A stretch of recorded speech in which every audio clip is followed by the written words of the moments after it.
아직은 하나님을 믿고 싶지 않아요. 아직은 준비가 덜 됐어요. 그래서 좀 다음에 믿을게요 라고 말하는 사람들이 종종 있습니다. 아직 준비가 덜 됐다는 말 속에는 뭐가 들어있을까요? 아까 윤경원 집사님께서 기도하실 때 요한복음 8장 44절 말씀을 읽으셨죠. 너희는 너희 아비 마귀에게서 났으니 너희 아비의 무엇을? 너희 아비의 욕심을, 너희 아비의 욕심을 너희도 행하고자 하느니라. 그렇죠. 이 세상 살다 보니까 더 욕심 생길 수밖에 없잖아요. 그렇죠? 그래서 내가 하고 싶은 거 더 하고 싶고 나의 삶을 더 살고 싶은 거잖아요. 근데 내가 하나님을 믿어버리면 내 욕심 부릴 수가 없고 나의 삶을 살 수 없다고 생각하니까 그게 아까워서 난 아직은 안 믿을래, 난 아직은 준비가 덜 돼서, 이렇게 좀 고상한 표현으로 좀 둘러서 얘기를 하죠. 사실상 그렇습니다. 많은 사람들이 지금 본인들이 살고 있는 이 세상을 낙원으로 생각하고 있거든요. 낙원처럼. 그렇죠? 파라다이스. 근데 성경은 분명히 이렇게 얘기하고 있습니다. 지금 우리가 살고 있는 이 세상은 장래, 망할 수밖에 없는 성과 같다. 장망성과 같다고 합니다. 실제 지금 망할 수밖에 없는 현상들이 전 세계 곳곳에서 일어나고 있잖아요. 그렇죠? 그런데도 사람들은 여기에 미련을 버리지 못하고, 롯의 아내가 소돔과 고모라 그 성에 미련을 버리지 못하고 분명히 천사가 뒤를 돌아보지 말라고 했는데 뒤를 돌아봤죠. 돌아보는 순간 뭐가 됐죠? 예, 소금 기둥이 됐습니다. 맞습니다. 이런 인생 살지 말라고 하나님께서 복음 전하시는 전도자들 통해서 기회를 주고 있죠. 근데 그 엄청난, 그렇죠? 생명을 얻을 수 있는 기회, 새로운 인생을 살 수 있는 기회를 놓쳐버립니다. 왜? 요한복음 8장 44절. 너희는 너희 아비 마귀에게서 났으니 너희 아비의 욕심을 너희도 행하고자 하느니라. 그렇죠. 욕심을 자꾸 부려볼수록 그 사람은 더 털릴 수밖에 없습니다. 그렇죠? 자꾸 뭔가를 소유하고 싶어서 그걸 쫓아가지만 나중에 자기를 되돌아보잖아요. 그럼 더 털려 있습니다. 빈털털이. 그렇죠? 그게 인생이잖아요. 맞죠? 자, 지난주에 이런 말씀을 드렸습니다. 정말 하나님 앞에서 다시 시작하길 원하는 사람은 첫 번째, 누구 앞에 서야 된다? 네, 하나님 앞에 서야 된다. 이것이 제일 첫 시작입니다. 하나님 앞에 서야 된다. 아직 하나님 앞에 설 준비가 안 된 사람들은 창세기 3장에, 그렇죠, 아담과 하와처럼 선악과를 따먹고 하나님이 부르실 때 피했잖아요. 그렇죠? 하나님의 음성을 듣고도, 전도자들의 음성을 듣고도 복음을 들었으면서도 그 복음을 피해버리잖아요. 그렇죠? 아직 준비가 덜 된 거죠. 그 선악과를 따먹게 되니까 욕심이 들어온 거죠.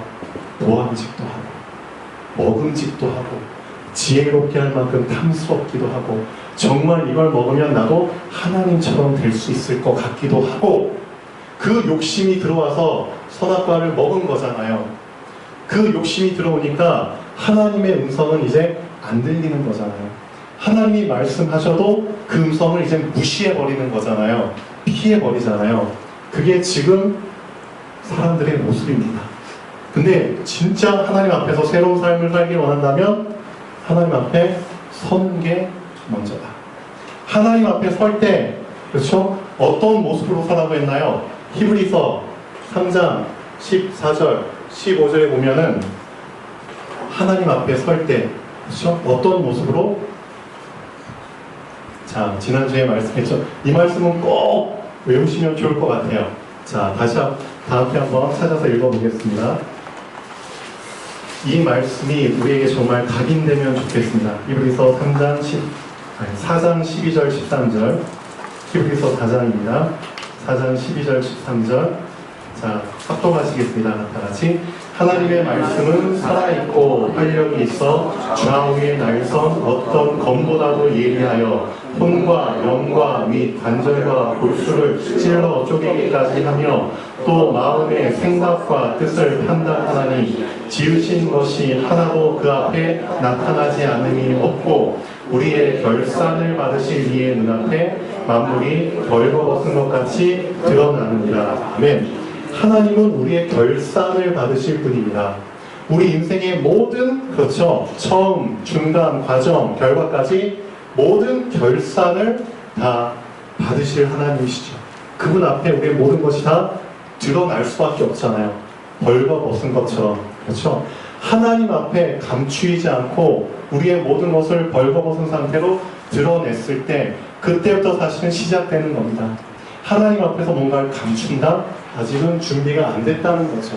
아직은 그것을 내가 놓치고 싶지 않은 겁니다. 그러니까 하나님 앞에 드러내지를 못하죠. 욕심이죠. 그렇죠. 근데 진짜 하나님 앞에 내가 다시 새로운 인생을 살고 싶다. 그렇게 혹시라도 생각하시는 분이 있다면 그렇죠. 그 기회를 놓치지 않으면 좋겠습니다. 하나님, 제가 너무나 더러운 인생을 살았습니다. 제 욕심을 쫓아서 저의 삶을 살았습니다. 그러나 이 모습 그대로 하나님 앞에 나옵니다. 저의 추한 모습, 저의 벌거벗은 모습을 하나님 받아주시옵소서. 그렇죠? 내 자신을 드러내야지 하나님께서 나를 깨끗게 하실 수 있잖아요. 맞죠? 나를 숨기는데, 나를 감추는데 하나님이 어떻게 나를 깨끗게 하실 수 있겠습니까? 그래서 분명히 하나님 앞에 복음을 듣고 하나님의 자녀가 될 사람들은 예수 그리스도를 영접하기 전에 꼭 해야 될 과정이 있습니다. 그게 뭐다? 나를 깨끗이 하는 회개. 그렇죠. 회개의 과정을 꼭 거치고 나서 예수 그리스도를 영접하는 겁니다. 회개 없이 예수 그리스도를 영접한다? 사실은 그거 영접 아닙니다. 내 자신의 더러운 모습을 그대로 갖고 있는 상태에서 예수님을 영접한다? 그거 자세가 덜 된 겁니다. 그래서 정말 예수님을 내 마음속에 모셔드린다? 그 사람 신앙 양심으로 봤을 때 회개를 먼저 하는 게 당연한 거죠. 그렇죠? 내 자신을, 그렇죠, 벌거벗은 상태로 하나님 앞에 섰을 때 하나님은 나를 깨끗게 하시는 겁니다. 무엇으로? 말씀으로 깨끗게 하시는 겁니다. 그렇죠? 그래서 지난주 말씀에 여호와의 어디에 참여해라? 하나님의 언약에 참여해라. 너희가 하나님의 언약에 참여했을 때 너희는 비로소 하나님과 계약을 맺게 된다. 어떤 계약? 나는 하나님, 너희는 자녀. 그렇죠? 아버지와 자녀의 계약을 맺게 되는 겁니다. 함부로 계약을 맺는 게 아닙니다. 순서가 있는 겁니다. 그렇구나. 이제 나의 헛된 그 욕심의 삶, 그렇죠? 더러운 삶, 이걸 다 정리하고 하나님 앞에 벌거벗은 모습으로 내 자신을 드러내고 하나님, 저의 이런 연약한 모습 다 있습니다. 그럼에도 불구하고 하나님 앞에 섭니다. 왜? 이제는 하나님 앞에서 살아야 됩니까? 저를 깨끗게 하시옵소서. 말씀으로 저를 깨끗게 해주시옵소서. 그렇죠? 하나님의 말씀을 내가 붙잡을 때, 언약에 참여한 바 됐을 때 하나님께서는 그때 나와 계약을 맺으십니다. 그렇죠? 아버지와 아들과의 그 관계가 체결이 되는 겁니다. 이것을 지난주에 말씀드렸습니다. 너무 중요한 겁니다. 이 자리에 앉아 계신 분들은 이 언약에 참여하신 분들인 줄 믿습니다. 네. 자, 오늘 아침에 제가 이제 운동을 끝내고 지금 8시 15분까지 저희 이제 군부대에 가서 이제 또 예배를 드리는데 이제 거의 가야 되거든요. 그래서 제가 이제 8시쯤에 이제 운동을 끝내고 이제 차를 타고 출발을 해요. 근데 이제 주일날 아침이기 때문에 사실상 이제 주변에 별로 차가 없어요. 15분 정도면 갈 수 있는 거리인데 오늘따라 제가 가는 그 코스 길에 차 한 대가 천천히 가는 거예요. 천천히. 차 한 대가. 저 이제 이게 1차선이기 때문에 이 차가 갈 때까지 그냥 뒤따라 갈 수밖에 없거든요. 이 차가 천천히 가는 걸 제가 보면서 이런 생각을 좀 했습니다. 그래, 지금은 피서철이지 분명히 피서온 사람일 거야. 그러니까 느긋한 마음으로 여유를 가지고 주변을 둘러보면서 천천히 운전을 하는 거겠지. 그렇죠? 당연히 이제 이해가 되죠. 근데 이 사람은 뒤따라오는 제가 얼마나 지금 시간에 쫓기고 있는지 잘 모르잖아요. 그렇죠? 저는 이 15분까지 가야 되는데. 그러면서 이런 생각을 해봤습니다. 주일날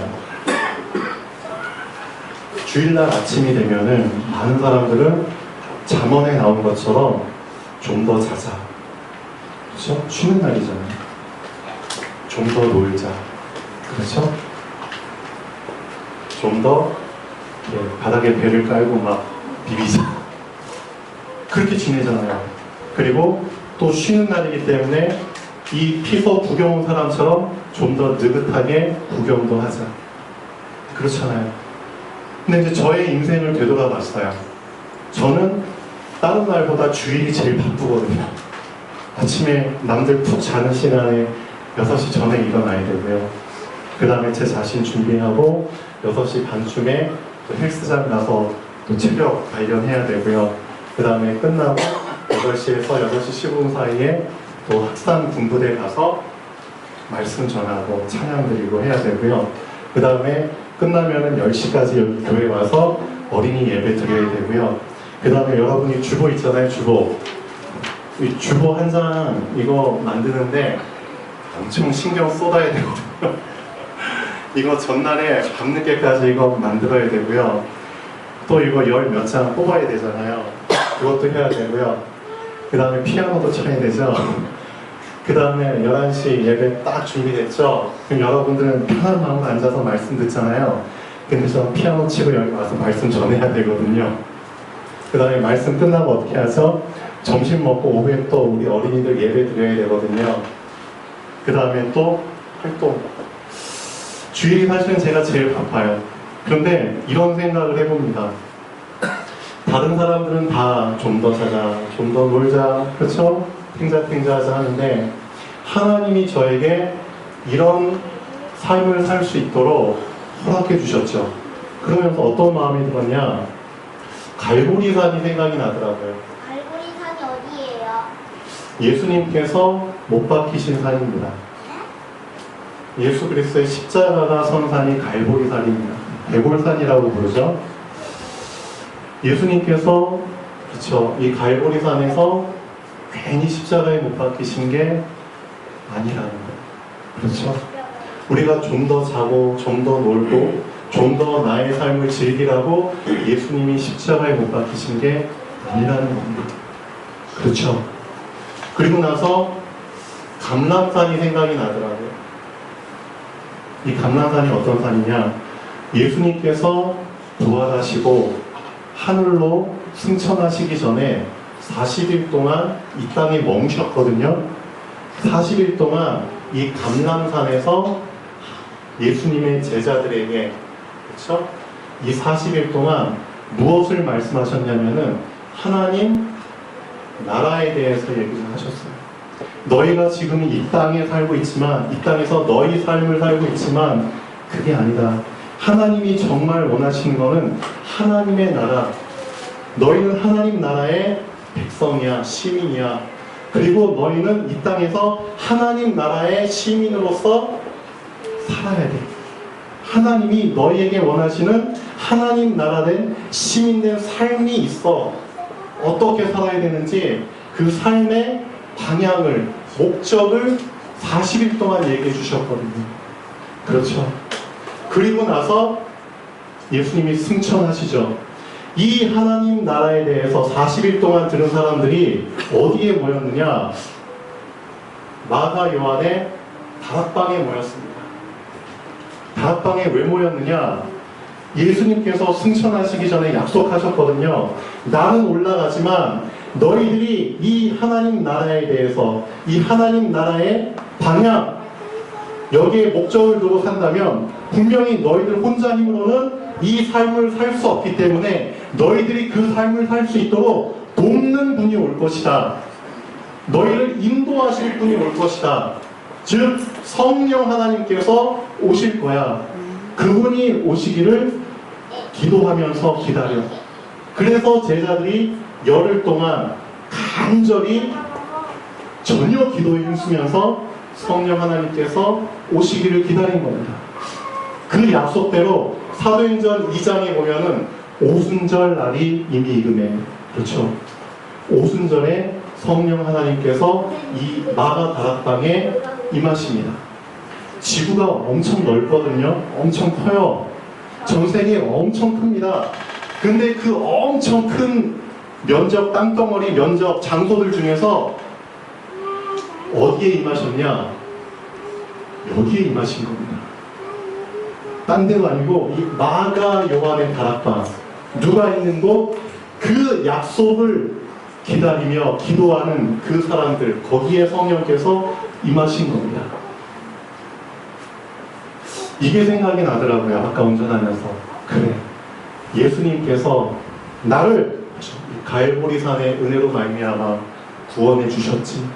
그리고 이제 내 삶을 살지 않고 하나님이 원하시는 그 삶을 살 수 있도록 하나님 나라에 대해서 말씀을 주셨지. 그리고 내 혼자 힘으로는 이 삶을 살 수 없으니까 성령 하나님을 나에게 보내주셨지. 맞죠? 이 흐름 속에 내가 있다는 사실이 너무 감사한 거예요. 그렇죠? 내가 만약에 이 예수 그리스도의 십자가를 붙잡지 않았다면 나도 다른 사람들처럼 좀 더 자자, 좀 더 누워있자, 좀 더 즐기자, 그 삶 속에 들어있겠죠. 그렇지만 결국은 장래 망할 수밖에 없는 성.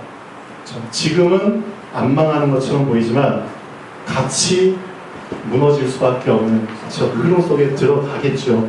하나님께서 여기서 나를 꺼내주신 겁니다. 얼마나 감사한지. 그래서 여러분들도 저랑 똑같이 사실상 이 흐름 속에 들어온 겁니다. 맞죠? 자, 이 흐름 속에 들어온 사람들은 절대 놓치지 않아야 될 단어가 하나 있습니다. 이거는 좀 적어주셨으면 좋겠는데요. 적을 수 있으면. 자, 언약이라는 단어입니다. 자, 이 언약이라는 단어가 어떤 의미가 있는지를 아셔야 됩니다. 언약, 약속이죠. 하나님이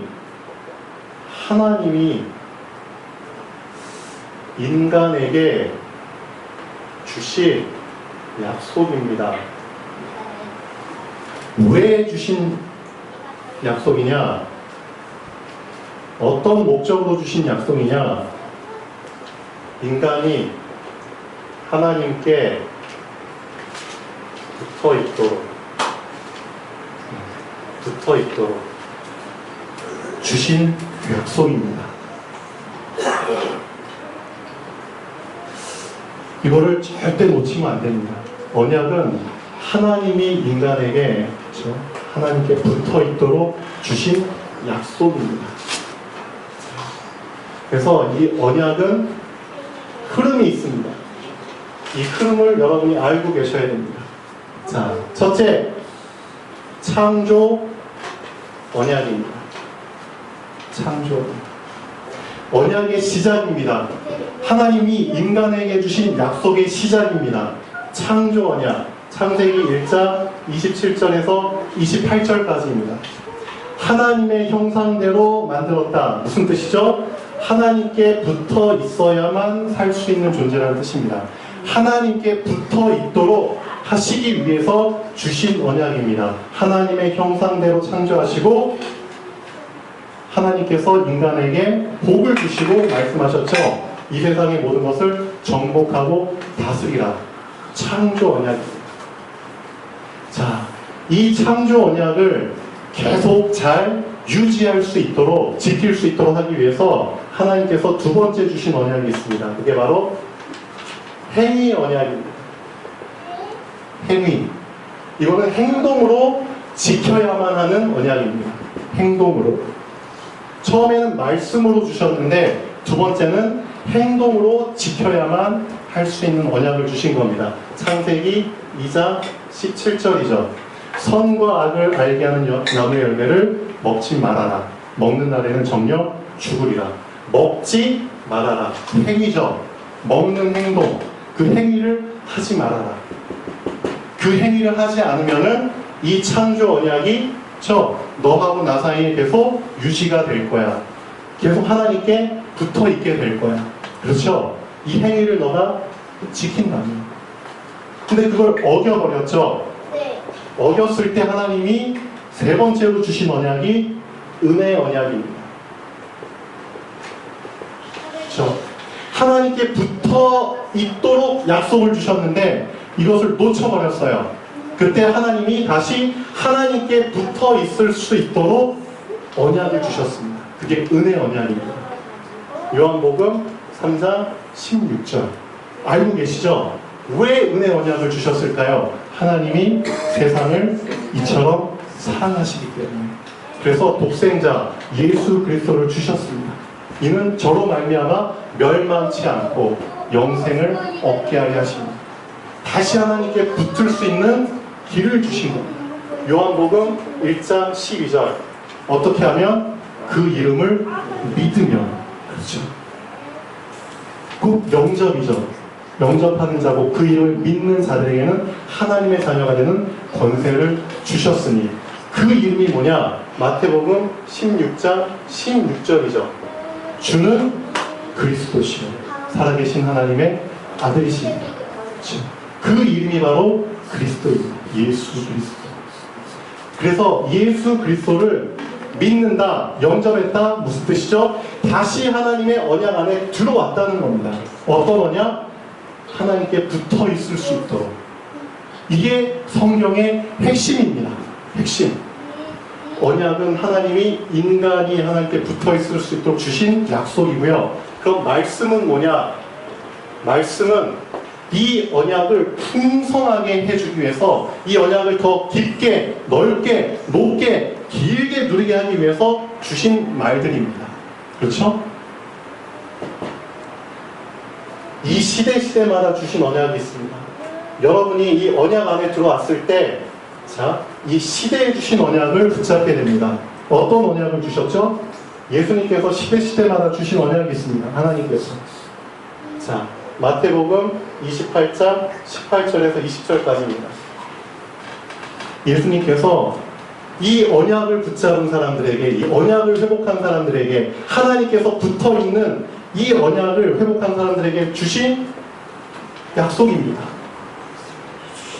하늘과 땅의 모든 권세를 내게 주셨으니 그러므로 너희는, 그렇죠, 어떤 너희? 이 언약을 회복한 너희는 가서 모든 족속으로 제자를 삼아 아버지와 아들과 성령의 이름으로 세례를 주고 내가 너희에게 분부한 모든 것을 가르치고 지키게 하라.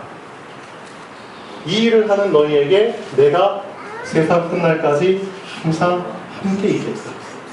마가복음 16장 15절부터 18절까지 똑같은 말씀입니다. 사도행전 1장 8절 똑같은 말씀입니다. 오직 성령이 너희에게 임하시면 너희가 권능을 받고 예루살렘, 유대, 사마리아, 땅끝까지 내 증인이 되리라. 이게 이 시대에 주신 언약입니다. 이 창조 언약, 행위 언약, 은혜 언약을 붙잡은 사람들에게 주신 마지막 언약입니다. 그렇죠? 요한복음 21장 보시면은 예수님께서 이 언약을 붙잡은 사람에게 확인을 하시죠. 세 번을 질문을 하십니다. 첫 번째 질문, 네가 나를 사랑하느냐? 사랑하느냐? 너가 이 은혜를, 언약을 붙잡고, 그렇죠? 그 사랑을 너가 알았느냐? 그러면은 내 어린 양을 먹이라. 이게 앞으로 우리가 붙잡아야 될 언약입니다. 이 흐름 속에 우리가 들어가야 됩니다. 이게 우리의 삶의 방향이 돼야 되고요. 목적이 돼야 됩니다. 맞죠? 두 번째 또 물어봅니다. 네가 나를 사랑하느냐? 네, 제가 주님을 사랑합니다. 그러니까 이렇게 말씀하시죠. 내 양을 치라. 또 세 번째 물어봅니다. 네가 나를 사랑하느냐? 네, 제가 주님을 사랑하는 줄 주께서 아시나이다. 내 양을 먹이라. 이 말이 비슷한 말 같지만 다른 말입니다. 이 시간표를 여러분들을 통해서 하나님은 이루시기를 원하십니다. 영어 성경에 보면은 feed my lambs. 램, 어린 양이죠. 내 어린 양을 먹여라. 내 어린 양들을 먹이게 되면 어떻게 되는 줄 알아? 그러면 이 어린 양들이 클 거야. 그러면 크게 되면은 두 번째, take care of my sheep. 내 양들을 take care of. 무슨 뜻이죠? 보살펴라. 잘 관리해라. 지켜줘라. 그런 뜻이거든요. 어린 양들을 잘 먹이잖아. 말씀으로 먹이고 기도로 양육하고 그렇죠? 그러면 얘네들이 클 거야. 그러면 이 양들을 보살펴줘야 돼. 세 번째, 내 양을 먹이라. feed my sheep. 양들이 커도 먹어야 되잖아요. 그렇죠? 이제는 다 큰 양들을 또 먹여야 돼. 이 세 가지를 예수님이 부탁하셨습니다. 내가 진짜의 언약을 붙잡았다.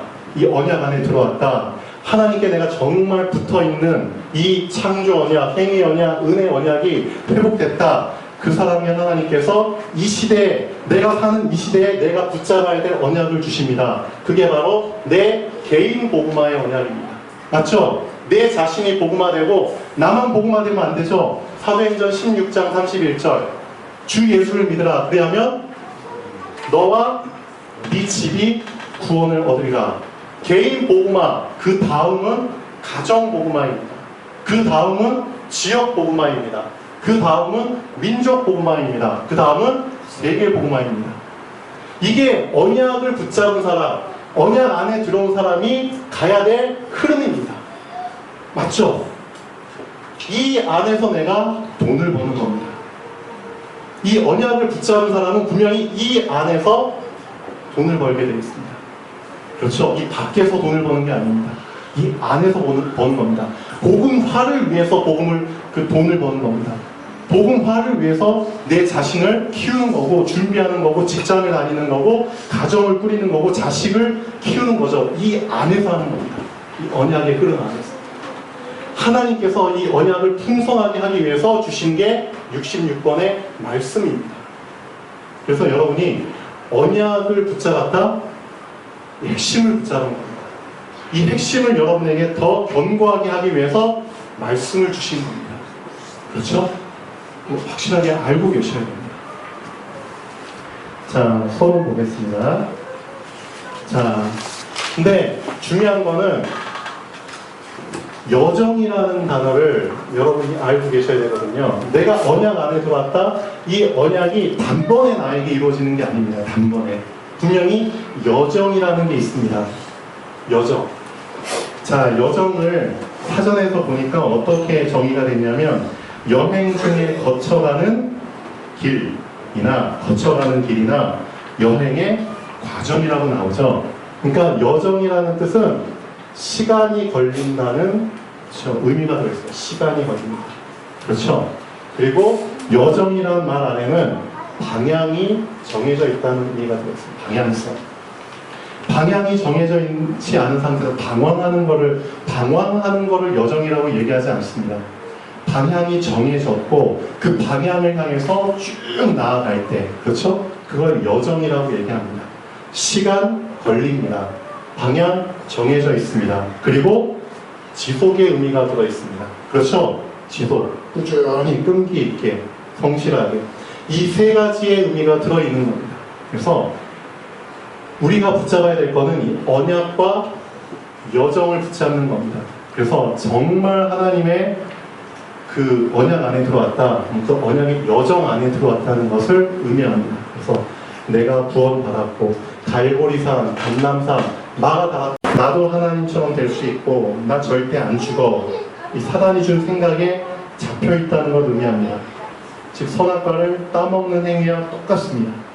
하나님께서 먹지 말라고 한 이 행위 언약, 이것을 어기는 것과 똑같습니다. 즉 언약을 저버리는 것과 똑같습니다. 하나님을 떠난 자, 하나님과 멀어진 자는 절대 평안할 수 없습니다. 이건 여러분도 아실 것입니다. 하나님 없이 평안하다 속는 겁니다. 잠깐입니다. 절대 행복할 수 없습니다. 그렇죠? 스스로 위로하고 스스로 복을 빌어본들 다 헛된 행동일 뿐입니다. 하나님은 인간이 하나님께 붙어 있도록 인간에게 언약을 주셨고 또 맹세를 하셨습니다. 이 언약과 맹세를 놓치는 것이 다 놓치는 겁니다. 그래서 결론 마지막 보고 마치겠습니다. 하나님의 절대 주권, 그렇죠? 결정권자가 하나님이십니다. 우리가 결정권자가 아닙니다. 내 스스로 복을 빈다고 해도 그 복의 결정권자 되신 하나님이 계시기 때문에 하나님의 절대 주권을 인정하고 하나님 안에 거하는 자가 복 있는 자입니다. 복 있는 자는 아까 말씀드린 여정대로 시절을 쫓아 계절을 쫓아 과실을 맺는 여정의 축복 속에 있게 됩니다. 성경에서는 그걸 얘기하고 있습니다. 그래서 언약의 여정을 절대 놓치지 마시고 그 여정 같이 가는 여러분이 되면 좋겠습니다. 네, 기도하겠습니다. 살아계신 하나님 아버지 정말 감사드립니다. 하나님을 떠난 우리에게 다시 하나님과의 관계를 회복할 수 있도록 은혜 언약을 허락하신 하나님 감사합니다. 우리 주 예수 그리스도 이 한 분만이 우리의 구원의 길임을 고백합니다. 하나님, 우리 주 예수 그리스도 안에서 이 시대에 주신 이 시대 언약을 붙잡고 내 자신이 복음화되며 우리 가정이 복음화되며 이 지역과 민족과 세계가 복음화되는 그 언약의 여정, 언약의 흐름 속에 들어가게 하시고 그것을 위해서 살게 하여 주시옵소서. 그것을 위해서 돈을 벌게 하시고 그것을 위해서 직장 생활을 하게 하시고 그것을 위해서 결혼을 하게 하시고 그것을 위해서 가정을 꾸리게 하시고 그것을 위해서 시간을 쓰게 하여 주시옵소서. 감사합니다. 주 예수 그리스도 이름으로 기도합니다. 아멘.